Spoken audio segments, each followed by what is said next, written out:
Welcome to the Untold Secrets of Mortgage Leaders. I'm Richard Grieser, VP of Marketing at Sales Boomerang, and my guest is Montell Watson, Director of Movement Direct at Movement Mortgage. Welcome, Montell. What's up, Rich? Thanks for having me, man. Yeah. So I start off with a preamble ramble. In case you don't know who we are at Sales Boomerang, you've been living under a rock since 2017. Sales Boomerang notifies lenders the moment one of their borrowers needs a loan. Do you want to know when your borrower needs a loan? Often before they do? Well, that's what we do. So if you want to learn more about salesboomerang.com and what we do, check us out. Montell, great to have you on. Glad to be here, brother. Let's just start off. Why don't you just say a few words about you, your background, and kind of what got you here today? Yeah, man. So, I've been in the mortgage industry since 2008. I started off actually in subprime, and previous college basketball player, and very, very competitive. And Where'd you play? I played at Elon University, and I got a full dose of Steph Curry while I was there. He was in my conference, so wow. For the basketball fans there, I got to see him up front and in personal, and it's not fun. It's not fun being on the other side of that. How tall are you? I've never met you in person. So how tall are you? You know what, Rich? On a good day, I'm 6'1", man. So I'm gonna stay with 6'1" on my. Are you a good point day. guard? Point guard? I play point. Yeah, I play point. Yeah, play point. Wow. Well, I would move over to the shooting guard from time to time, but primarily a point. Wow, that's cool. Yeah. Yeah, man. But yeah, so started off in subprime and went into the investment world and got back into mortgage, as most people that try to get out of mortgage always come back. And I've been here at Movement Mortgage for 6 years now, and I've done several jobs as being here. Now lead our consumer direct channel as well as our minority and diversity lending. And I love every second of it, man. Love every second of it. That's cool. Look, your Movement's a client of ours, and everyone I talk to about working with you loves you. I talked to our CEO Alex, and he's like, "Oh my God, I love Montell. You got to tell him that when you see him." So you as a person are a real likable person. So it's great to have you on this show. I think what we're going to talk about today kicks off with a story, and I'm going to ask you to tell this story that you told me. So the story goes like this: how did you buy your first home, and how did that change your entire life? Yeah, man. So going through the process of buying my first home, my wife and I, got a realtor and going out seeing properties, and the property that we end up buying, during that process, I had this feeling in my gut. I was like, man, we can't buy a house. We can't afford it. And I had started my career in mortgage, right? And I was like, we don't have enough money to put down. And I came from a scarcity at that time period, a scarcity mindset of not thinking that it was for me, or I could do it, or I could have that, right? And my beautiful wife today, she during that time period was like, yes, we can and we will. And as you think about that, that comparison of someone is like, oh yeah, we can do it. There's so much to unpack with that. But for us, if you really just think about our upbringing, she was so used to owning homes, right? And her family owning homes. And if you want to go get a mortgage and get a property, then you can. And in my experience was the opposite of not thinking that I could, not seeing it. And so, I didn't think I could. I didn't think I could own a property. And luckily she pushed us, and owning that first property absolutely changed my life. I bought a house for just like around $215,000 and end up selling it for, close to 500. And it changed my life. It changed my life, right? And initially going into it, I didn't think I could. And I think that it goes to the mindset of a lot of for Black and brown people in the United States, a lot of people don't think they can. They don't think they can own properties. They don't think they can go out and get a mortgage. And so it kind of speaks to that, the long-term kind of, mistrust or a misplaced trust, where a lot of people of color don't think that they can trust the banks or think that they can own a property, right? And so that was my experience, man, but it changed my life. And it actually, that experience is what has led me to my passion today. Yeah, that's awesome. Totally. I mean, it's directly related, right? By the way, that's a Mhm. huge profit, 215 to 500 plus. I mean, I think anybody listening to this would be like, yeah, I want some of that. So that would definitely open my eyes up in terms of, wow, not only can I own a home, but I can make a killing doing it, right? I'm just gonna let my wife make all the investments from here. Yeah. Or your inspirational speeches if you're ever feeling like you can't do something. Right?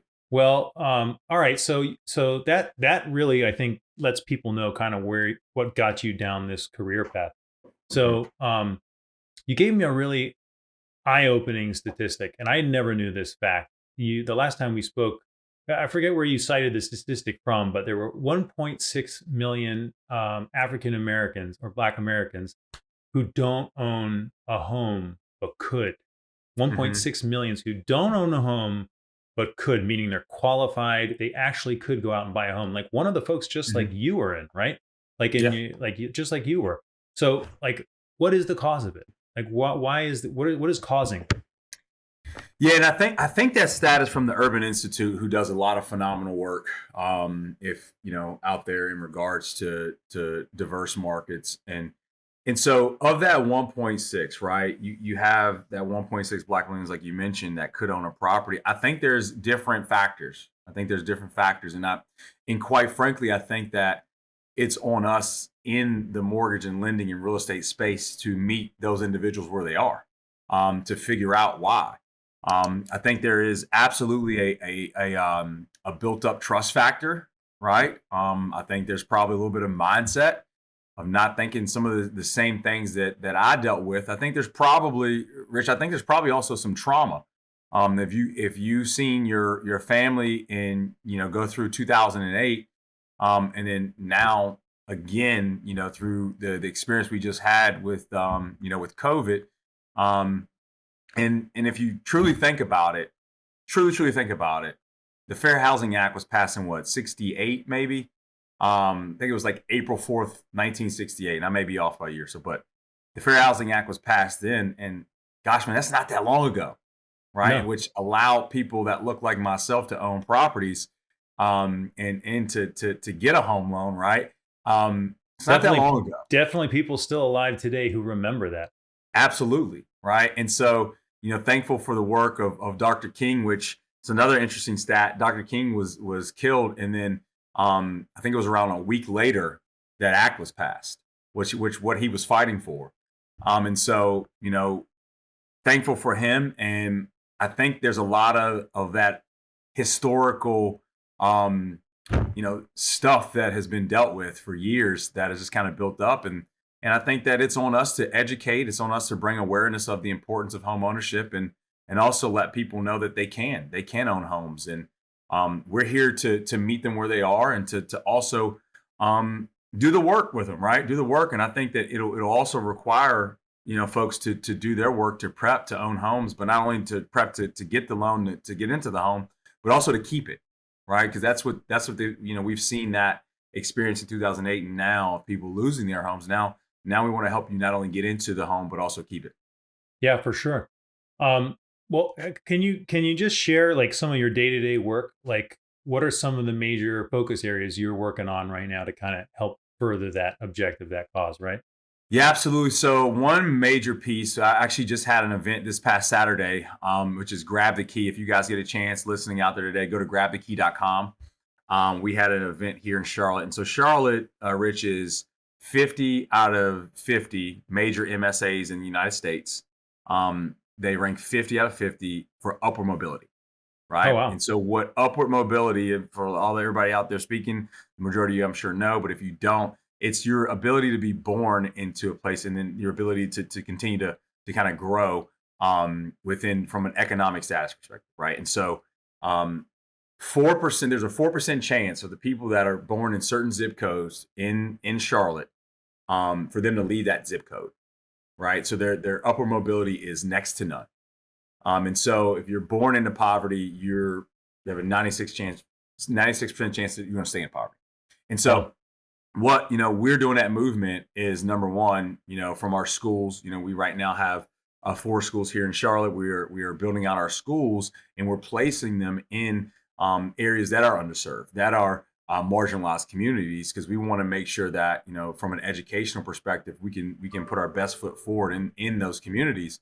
And then on top of that, of educating, and we have a plan of the next 10 years to have 100 schools across the country. But in Charlotte, this past weekend, this past Saturday, I had for I know it was Super Bowl Sunday. I had Roman Harper, who was a Super Bowl champion, with the Saints. He also played for the Panthers for a while, and now is on ESPN and the SEC Network.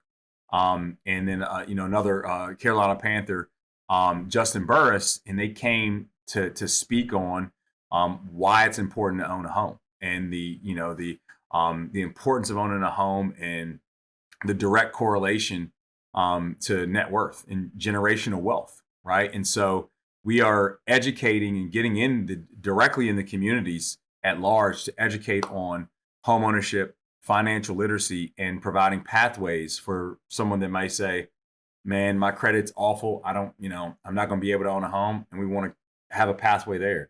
That 1.6 million of Black millennials, we want to give them a pathway to let them know that they can own a home.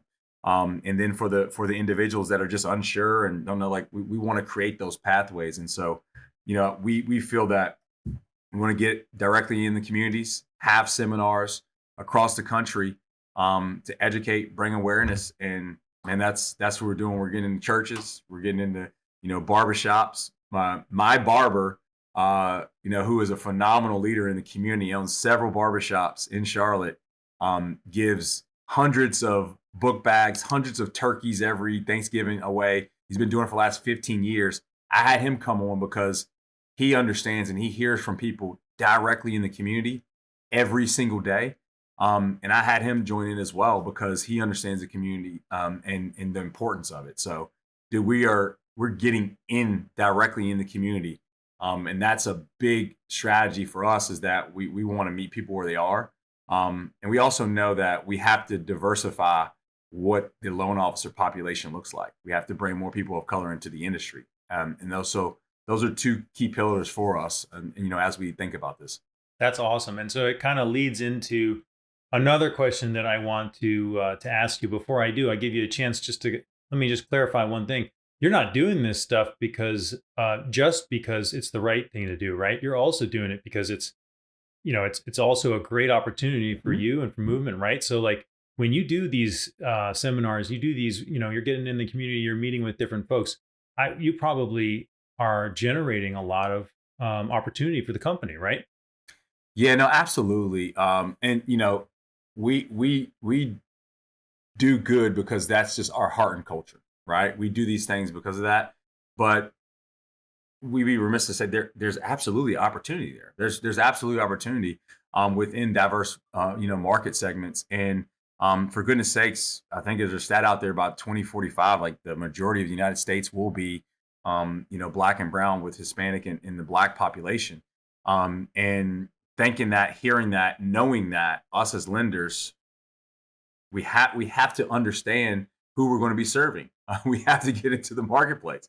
There's billions of dollars of opportunity in regards to these segments. And for me, I'm passionate about it because of my own experience and not being able and having, I know my past generations not having the opportunity, but there's also opportunity underneath it, right? Yeah, From for sure. organization standpoint. Yeah, I mean, that is eye-opening what you said. By 2045, the majority of the US will be Black and Hispanic, right? I mean, you want to talk about opportunity, right? That's it right there, the majority of the US. And these are a lot of folks who don't think that they could be eligible to buy a home. And you just need to get out there and have those conversations with them, right? So it's not about like you creating competition for yourselves out there. It's the right thing to do. You want other people to be going out and doing this in their communities everywhere, right? Yeah. Right. So, and to that point, and sorry to cut you off, Rich, we created Grab the Key, and it was originally had no logo, no brand, because we were like, you know what, this would be awesome to go to the marketplace for our lenders and partners to take this, run with it on social, and guess what, you can utilize it. Originally, didn't get the direct kind of feedback we wanted, and so we were like, let's put our first foot forward. Let's lead the way. And we're firm believers of being a movement of change, right? in our industry. And I strongly believe and know that our industry will step up to the plate and will continuously improve when it comes to diversity and inclusion, and ensuring that we meet folks where they are, and help with the homeownership gaps in diverse communities. So I I believe love it. I believe it to be true. I know we will. So I love it. I love the passion. I think anyone listening loves the passion. So you can check that out at grabthekey.com. And if you Google Montell and grabthekey.com, you'll see he's doing videos. They're out there.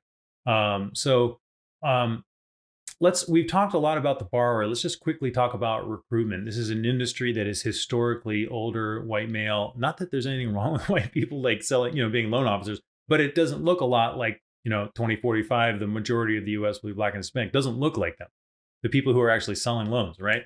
So, I mean, you can't go out and hire based on a particular minority, like legally. You can't be like, I'm going to go out and only hire, Hispanic or black people. But you can do things to encourage it. What are the kind of things that you're doing to do that? So I think there's two things. Number one, Fannie Mae has some programs where you actually can directly partner with some of the historically black colleges and find phenomenal talent. That's one thing, one way we're executing. Secondarily, so is when you step into the space and you do the work, everything else kind of follows. People reach out to you to say, "Hey, I want to be a part of that." Yeah. And so that's a little bit of our recruitment strategy is we're doing the work and we're just saying, hey, like this is what we're passionate about. This is what we're doing. If you're passionate about that as well, like come along. Like we want you to be a part of. We want to build a platform for you to successfully accomplish that. To step out into the marketplace and into communities at large, diverse communities to help. So those are two ways. Rich is like partnering with and going to the historically black colleges and then just doing the work. Yep. Doing the work will speak for itself, and people, if your mission aligns with other, folks, they'll want to be a part of it. Very cool. Very cool. I guess we can kind of wrap up on, what's your advice for mortgage industry leaders who recognize maybe that they aren't serving these markets as much. Maybe they want to do it altruistically because it's the right thing to do. Maybe they want to do it because they see the opportunity coming, right? What's your advice for them? My advice for them would be the same advice I have for folks that are either afraid or scared or not sure what to do next, that are consumers, right? It'd be the exact same advice as just take the next step, do the next best thing, to help you with that strategy. There's a book that is it's called the Kid, the Mole, the Fox, and the Horse. And there's a section in this book, and just for anybody out there, it's a New York Times bestseller. The book is written in a way that allows you to, if you're 8 years old or 80 years old, you gain something from it, right? And there's a section in the book where the kid is walking through the forest, and he's walking with the horse, and he's like very stressed out. He's like, I don't know where to go. It's looking at the forest, it's like I'm overwhelmed. And the horse says to the kid, is just like, just take one more step. Let's just walk this way and let's go one step at a time. And what that said to me, going through the experience of, because this, as you look at it holistically and you look at the numbers, it is a big, large problem. The homeownership gap in diverse communities, a big problem, and it can get overwhelming, right? And then when you're overwhelmed, you get paralysis by analysis, and you don't take that next step. And so my advice would be to take that next step. Do one thing. Do one thing, right? Do one thing. Have one strategy around it and execute that, and then take the next step, and then take the next step. So that would be my advice, Rich. I think that's great for everything in life, right? You're probably going to change along the way, right? Absolutely, So, man. so let's do this. How can people reach out to you? Maybe there's loan officers in the audience that might want to talk to you, and maybe possibly be working with you. Who knows? Absolutely. LinkedIn. I'm on LinkedIn. I am on Instagram, Montell3. My email, Montell.Watson@Movement. Facebook. I'm on all the platforms. Reach out to me, man. I would love to, if there's any way that I can help you with accomplishing your goals. Even if you're at another lender, like I'm here. I've collaborated with so many people in the industry. That's the great thing about the mortgage industry, is that you can collaborate to have accomplish the same goals. And so please reach out to me, man. And my family, my wife is so fun on social, so it's fun to if you want to follow her along as well. So That's cool. All right. I love it. I love the plug. I love it. You can give it if you want to give the plug for the, I don't know if it's Instagram or what it is, but you can go for it. Oh, my wife's Instagram is Emily Yeah. Breeze. Emily Breeze on Instagram. And we have cool. our Watson 6 on YouTube as well as our family YouTube. It's fun times. We have a good time. That's cool, man. Well, look, Montell, thanks so much for a great discussion today. Always, man. Always good time talking with you, brother. Thanks for listening. If you like the podcast, please give us a 5-star rating, subscribe, and tell all your friends about the show. We at Sales Boomerang started this podcast to elevate the mortgage lending industry by sharing the kind of exclusive, insider knowledge from the successes and failures of the best of the best. The foundation of every successful lender is borrower retention. Sales Boomerang is the #1 fully automated borrower retention system in the industry. 1 in 2 of the biggest lending companies in the United States use Sales Boomerang to make sure they reach out to their borrowers when they need a loan, and more importantly, before their competitors do. If you want to learn more about Sales Boomerang, check us out at salesboomerang.com.